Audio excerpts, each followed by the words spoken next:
आज के इस विश्लेषण में स्वागत है। खैर, एक बहुत ही आम सी चीज है जो हम सब अक्सर देखते हैं। तेज गर्मी का दिन है, कांच के ग्लास में एकदम ठंडा पानी है और उसमें तैरते हुए बर्फ के टुकड़े। बिल्कुल आम बात है ना? लेकिन इस साधारण सी दिखने वाली चीज के पीछे एक बहुत ही कमाल की साइंस छुपी हुई है, जिसे अक्सर नजरअंदाज कर दिया जाता है। तो सबसे बड़ा सवाल यही है, बर्फ आखिर पानी पर तैरती क्यों है?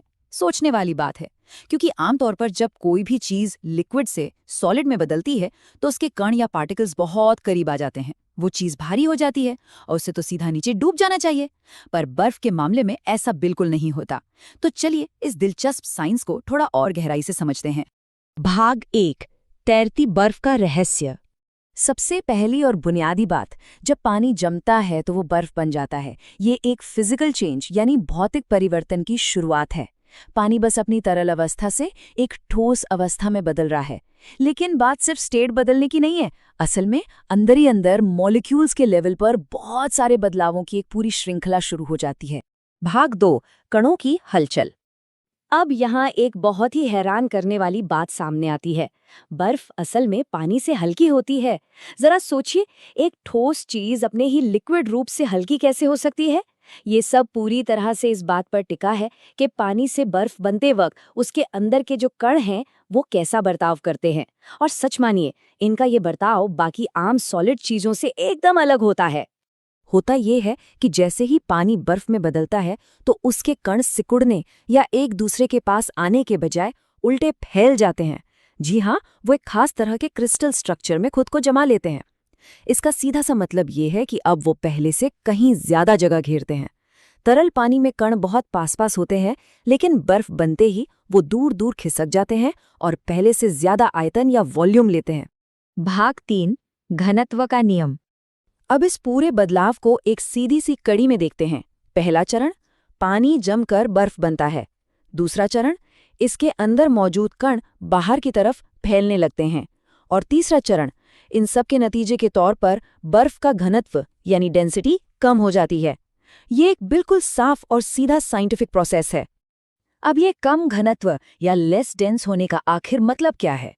सीधा सा जवाब है, कणों का फैलना और ज्यादा जगह घेरना। क्योंकि वही सेम कण अब एक बड़ी जगह में फैले हुए हैं, इसलिए बर्फ पानी के मुकाबले कम घनी हो जाती है।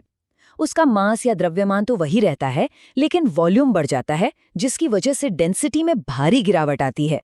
और यहीं पर विज्ञान का एक बहुत ही सरल लेकिन एकदम पक्का नियम काम आता है। जो भी वस्तुएं कम घनत्व वाली होती हैं, वे पानी पर हमेशा तैरती हैं। अब क्योंकि बर्फ की डेंसिटी पानी से कम हो चुकी है, इसलिए पानी के ऊपर उसका तैरना भौतिकी के नियमों के हिसाब से बिल्कुल 100% तय है। तो यही वो असली कारण है कि बर्फ डूबने के बजाय आराम से तैरती रहती है। सिर्फ एक तापमान के बदलने से कण दूर हो गए, घनत्व कम हो गया और इस तरह उछाल या बॉयंसी का ये पूरा सिद्धांत एकदम साफ हो जाता है। सारा का सारा खेल बस इन्हीं छोटे छोटे कणों का है।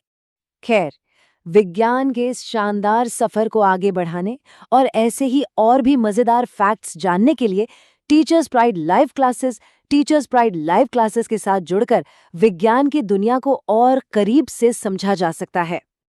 अब आज के इस विश्लेषण को खत्म करने से पहले एक सवाल है जिस पर जरूर विचार किया जाना चाहिए। इन छोटे छोटे कणों को समझकर रोजमर्रा की जिंदगी के और कौन-कौन से रहस्य सुलझाए जा सकते हैं?